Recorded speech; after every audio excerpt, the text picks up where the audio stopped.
Hi, we're doing an experiment today. If Louis doesn't drink all the stagnant water, or not stagnant, but non-moving water, we need just a couple of things, and you can show your kids how cool you are by finding north with just a little sewing needle.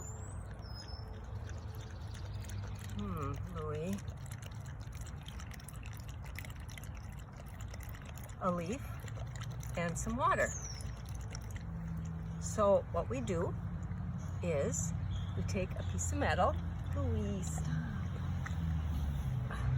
Take a piece of metal and we create static electricity. Static electricity means electricity at rest, which seems strange because why would electricity be resting? But when it doesn't have anywhere to go, it's at rest. So using friction, we create electricity. And electricity actually is just electrons jumping from one place to another. So they are jumping from Louis, from friction, onto this needle.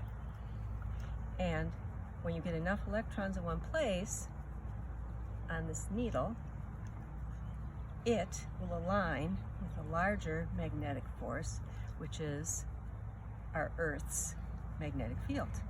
And that's why some materials are able to point in the northern hemisphere to the magnetic field north. So if we put this leaf on the water and the needle,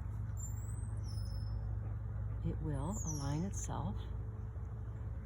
It's a little slower than I like, but it will align itself north,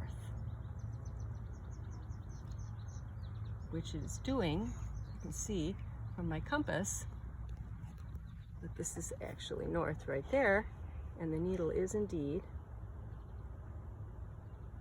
facing north. And you can find your way out of the woods.